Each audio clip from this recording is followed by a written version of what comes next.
Notre invitée aujourd'hui, c'est une championne, littéralement une championne. Vous l'avez peut-être vue sur un podium à la télé il n'y a pas très longtemps. On est très heureux dans 15 d'accueillir aujourd'hui Tamara Horacek. Salut Tamara. Salut. Vous êtes meneuse de l'équipe de France de handball, vice-championne olympique à Paris cet été. Alors est-ce que tu es redescendue de ton petit nuage des Jeux ou tu planes encore un peu ? Non, je suis redescendue il y a très longtemps. Enfin non, c'était pas il y a si longtemps que ça. Mais je n'ai pas eu trop le choix parce que le club m'attendait. Je suis partie pour de nouveaux challenges à l'étranger. Du coup, je suis redescendue, mais je suis quand même fière du parcours de l'équipe de France cet été. On t'est redescendue, mais si ça te dérange pas, on va revenir un tout petit peu sur ce nuage quand même pour commencer avec les Bleus cet été. Tu as remporté l'argent après cette finale face à la Norvège. Ça fait quoi, une médaille d'argent à domicile ? Alors, tout d'abord, c'était un événement qu'on attendait depuis des années. Du coup, on était super excités. Mais après la finale, bien sûr, en tant que personne compétitive, j'aurais bien aimé avoir la plus belle des médailles. Mais malheureusement, on a eu la deuxième place, la médaille d'argent. Mais elle est quand même belle parce que je pense qu'il y a pas mal de sportifs et sportives qui auraient aimé faire un podium, surtout à la maison. Et on a eu cette chance-là, et d'autant plus devant 27 000 personnes le jour de la finale. Donc c'était vraiment une communion avec le public, et je suis très très fière d'avoir pu remporter cette médaille d'argent. Tu avais déjà eu une ambiance similaire avec les Bleus, parce que la finale, il y avait une ambiance de feu, on est d'accord. Est-ce que tu avais déjà eu cette ferveur-là de la part du public en sélection ? Non, c'est la première fois, et j'espère pas, mais je pense que ça sera une des dernières fois aussi, parce que c'est rare de voir 27 000 personnes pour un match de handball, surtout féminin. Mais je suis fière, et fière qu'on ait pu vivre ça tout ensemble, et cette équipe-là à la maison. Les Norvégiennes et les Françaises, c'est une longue histoire de « je t'aime moi non plus », enfin plutôt de rivalité, on va le dire. L'année dernière, vous avez été sacrée championne du monde aux dépens de la Norvège. Est-ce que du coup, avant ce match-là, avant cette finale du tournoi olympique, il y avait une pression particulière de rencontrer à nouveau vos rivales ? Non, parce que la pression, elle est dans les deux sens. On sait que c'est nos meilleurs ennemis, mais nos meilleurs amis aussi. Mais c'est aussi cette beauté dans ce sport-là, c'est qu'avec ces deux équipes nationales, on veut toujours aller plus haut. Et c'est pour ça aussi qu'on avance, qu'on progresse. C'est nos rivaux directs, mais il y a plein d'autres pays encore. Mais je pense que c'était surtout aussi de développer le plus beau handball ce jour-là. Une finale à la maison, c'est pas tous les jours. Les Jeux Olympiques, d'autant plus à la maison, c'est une fois tous les 100 ans. Donc il fallait vraiment profiter de cet instant-là. L'argent, vous l'aviez déjà remporté dans un tournoi olympique. C'était à Rio en 2016 pour vos tout premiers pas en sélection. Quand vous y repensez, quand vous repensez à cette jeune fille qui découvrait l'équipe de France, alors ça vous fait quoi ? Je suis très fière de mon parcours. Il y a eu beaucoup de hauts, beaucoup de bas. Et ce qui est normal, on se construit en tant que femme, en tant que jeune femme. Mais à Rio, c'était plus une découverte des Jeux Olympiques. Et maintenant, c'était plus la femme qui joue vraiment, et qui adore jouer avec l'équipe de France, qui s'est investie, qui est là et qui a sa place maintenant. Et je trouve que c'est beau parce qu'au final, sans le travail, on ne peut rien faire. Un petit peu de coulisses justement sur cette équipe de France. Il y a l'air d'avoir, en tout cas de l'extérieur, une solidarité, un esprit même pas un esprit d'équipe, mais un esprit de famille assez extraordinaire chez les Bleus du hand. Est-ce que c'est vrai ou est-ce que c'est moi qui me fais des idées ? Et si oui, c'est dû à quoi ? Non, l'équipe de France féminine de handball, c'est une grande famille. Il y a beaucoup de bienveillance, mais aussi on travaille dur. Franchement, on est dur entre nous, on est honnête, mais on se fait confiance, on est bienveillante, et on sait toutes et tous, parce qu'il n'y a pas que les filles sur le terrain, c'est tout le staff qui nous encadre au quotidien. On sait où on veut aller, et on sait aussi par quoi il faut passer, mais aussi on veut dégager comme on est au naturel, au quotidien, cette joie de vivre et cette bienveillance vis-à-vis de tout le monde. Tamara Horacek, t'es née en Croatie, t'es arrivée en France toute jeune, à 8 ans, oui. Si je ne me trompe pas. Et si je ne m'abuse, de base, tu voulais pas faire du hand, non ? Qu'est-ce que tu voulais faire quand t'étais petite ? Déjà, j'ai même pas commencé le handball en France, j'ai commencé en Autriche.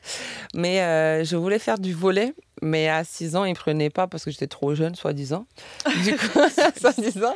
Mais je me suis dit, bon, je vais essayer un sport. On m'avait proposé la natation, mais je trouvais ça un peu ennuyeux, j'avoue. De regarder les cadres toute la journée, ça ne me convenait pas.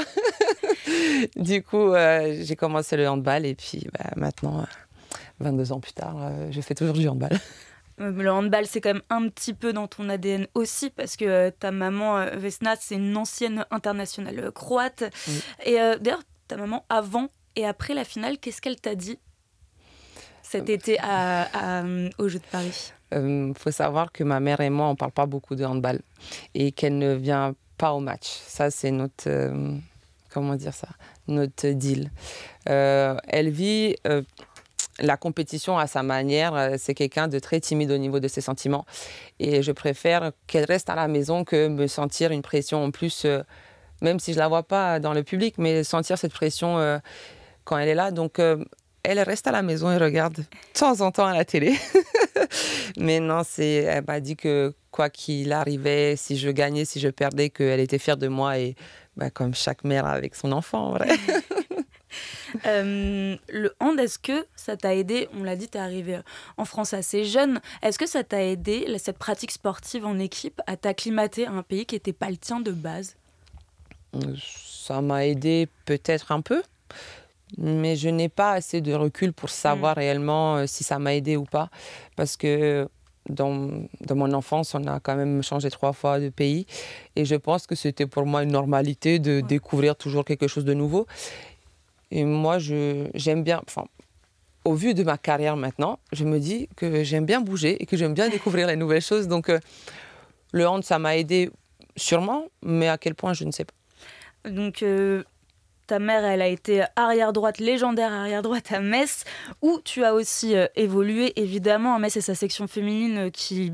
on va le dire, domine un peu le hand français au féminin depuis 30 ans, un peu plus de 30 ans même. Donc tu as commencé à Metz, t'es parti, t'es revenu, et cette saison, t'es à l'étranger, hein, tu parlais de voyage, d'aventure, c'est le cas. Tu es en Slovénie, à Krim, au club Krim, si je ne me trompe pas, et une nouvelle aventure à l'international donc. Mais est-ce que Metz, dans ton cœur, dans ta tête, ça restera un peu ta maison? Oui, mais ça restera ma maison parce que c'est la première ville où je suis arrivée en France. C'est la ville qui m'a permis, pas la ville, mais le club qui m'a permis d'intégrer le monde professionnel. J'ai fait de mes 8 ans jusqu'à mes 21 ans à Metz Handball. Ce n'est pas rien. Et c'est là où je suis devenue une jeune joueuse. Et quand je suis revenue, j'étais une jeune femme. Mais... maintenant, avec le recul, Metz, c'est ma maison. J'ai mes amis qui sont ma famille. Donc, Metz, ça restera ma maison en France, ça, c'est sûr.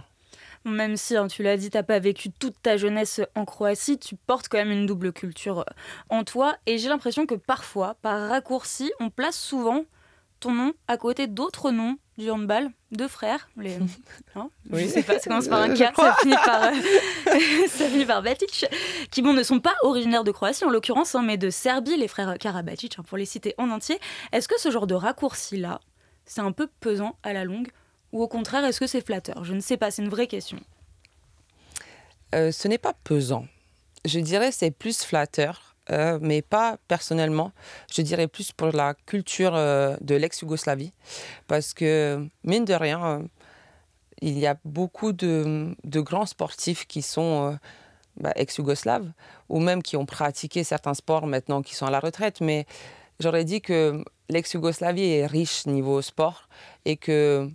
de temps en temps, ils ont fait des conneries, l'ex-Yougoslavie, qu'ils ont laissé passer certains sportifs. Non, mais je le vois plus comme ça. On a de la chance d'avoir pu voyager avec nos parents, de découvrir d'autres cultures. Mais c'est malheureux à dire, mais il y a plein notamment, rien que dans le handball féminin, il y a plein de filles qui ont des parents de l'ex-Yougoslavie, Croatie, Serbie, Bosnie, mais qui ne jouent pas pour ces sélections-là parce que ces pays-là ne font pas l'effort d'aller chercher ou de voir s'il y a des enfants, des filles ou des fils. Et c'est dommage, mais je suis plus contente d'avoir un raccourci et de dire au final que les Balkans peuvent faire des bons athlètes. Et à propos de comparaison, malgré tes performances individuelles en club, en tant que joueuse de sélection aussi, qui sont des performances plutôt sympathique. Je me permets de répéter que la France est championne du monde, vice-championne olympique cette année.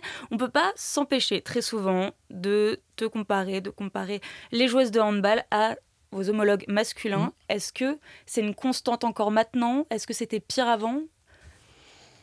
C'est une constante, je dirais. C'est une constante parce que les deux équipes gagnent. C'est les deux équipes nationales qui gagnent, qui performent, qui arrivent souvent au dernier carré. Et c'est compliqué, malgré tout, avec le niveau de jeu qui s'élève au fur et à mesure des compétitions, d'arriver toujours au dernier carré. Bon, malheureusement, les garçons sont sortis en quart de finale. Mais ça arrive une contre-performance. Malheureusement, c'est arrivé à la maison devant notre public. Mais c'est ça aussi la loi du sport. C'était pas non plus une contre-performance là non, au jeu. C'est pas une contre-performance, mais tout le monde s'attendait que l'équipe de garçons arrive en finale, que ça serait une grande fête parce que l'équipe des filles et des garçons sont champions olympiques en titre. Donc, bien sûr, il y a beaucoup de déceptions, mais il faut aussi savoir que les sportifs, on n'est pas des machines. Il y a des moments où on est très bien dans notre carrière, il y a des moments moins bien. Après, ça dépend comment on les gère. Malheureusement, les garçons étaient sortis avant, mais on essaie vraiment de porter fièrement la Fédération française de handball ensemble. Est-ce que tu as l'impression que peut-être depuis Tokyo et l'or pour la sélection féminine, il y a un regain d'intérêt pour la pratique du hand au féminin chez le grand public ou pas du tout? C'est juste un petit effet d'aubaine à un moment très précis? Non, j'aurais plus dit depuis Rio 2016 et quand elles ont enchaîné d'être championnes d'Europe 2018 à la maison. Je pense que là, il y avait déjà une euphorie, entre guillemets, qui a été créée. Et, l'image du handball féminin était beaucoup plus mise en avant. Et je pense que c'est bien de surfer sur ces titres-là. Et aussi, notamment, pour le sport féminin, de montrer aussi que les femmes peuvent être... je dirais, belle et gagner des titres. Parce que, mine de rien, les sportives, on est plus vu, c'est des femmes musclées, ça, c'est pas beau, mais comment elles peuvent pour être féminines. Mais moi, je suis contente et fière de pouvoir montrer aussi au quotidien que, malgré qu'on se mette des coups à l'entraînement ou au match, on a les ongles faits, ou on est maquillé, ou je sais pas, quand on va sur le podium, on met notre rouge à lèvres. Donc, c'est des petites attentions qui montrent aussi que la femme, c'est important. D'ailleurs, le statut de joueuse professionnelle, ça existe depuis plusieurs années, dans le hand, depuis assez longtemps. D'ailleurs, pour le football, ça vient tout juste d'être vraiment mis en place cette saison pour la première division en foot. La convention collective qui régit le statut de joueuse professionnelle en hand n'a que 3 ans pour les femmes. Cet accord, ça sert à professionnaliser davantage le hand au féminin, apporter des garanties sociales, un accompagnement pour vous, les joueuses pro, pendant, par exemple, une grossesse, une reconversion. Pour les garçons, cette convention, elle existe depuis 2004. Est-ce que c'est suffisant, ce qu'il y a de mise en place pour les femmes joueuses de hand professionnelles, ou est-ce qu'il y a encore beaucoup, beaucoup de choses à faire? En tant que femme, on n'est jamais satisfaite. Non, je rigole. Il y a plein d'autres choses qui peuvent être améliorées, mais on ne va pas non plus tout galvauder et tout dire, tout ce qu'on... Enfin, contre quoi on se bat au quotidien, et est-ce que maintenant, ce qui était mis en place, que c'est nul ou que ça ne sert à rien. Je suis très contente maintenant, entre guillemets, si j'ai envie d'être enceinte, de pouvoir être enceinte tranquillement, sans me poser 10 000 questions. Est-ce que le club va me garder? Est-ce qu'on a le droit, pas le droit? Mais en fait, on est juste des femmes, déjà de base, et que malheureusement, ou pour les clubs, c'est nous qui devons porter le bébé, et on doit aussi... avoir ce droit-là, parce qu'on est des femmes, et c'est pas parce qu'on est des femmes qui font du sport qu'on doit mettre tout en parenthèse de notre vie privée pour juste faire du handball. Donc je suis très contente, notamment par rapport à ça, que ça a avancé, et j'espère que d'autres sports vont le faire, parce que je sais que ce n'est pas le cas encore dans les autres sports. Avant qu'on se quitte, un petit pronostic, mais j'ai déjà la réponse, j'imagine. Les championnats d'Europe, l'Euro de handball, ça commence dans quelques semaines. Là, vous commencez votre préparation. Les Bleus, vous continuez la préparation. C'est les dernières phases de préparation. C'est quoi l'objectif après l'argent là, au jeu de Paris? On reste une équipe compétitive. Évidemment. On a battre les Norvégiennes en finale. Bon, déjà, il faut arriver en finale. On va, parce que l'Euro, c'est une compétition très à part et elle est beaucoup plus complexe parce que les meilleures équipes, elles font partie de l'Europe. Donc, déjà, continuer à travailler, être dans la sélection parce qu'on n'est jamais sûr de rien dans la vie. Et aller le plus loin possible. Et j'aimerais bien aller en finale. Après, on verra ce qui se passe. Rendez-vous en Suisse, du coup, dès le mois de novembre. Merci beaucoup, Tamara Horacek, d'avoir été l'invitée de 15 aujourd'hui. Merci à toi.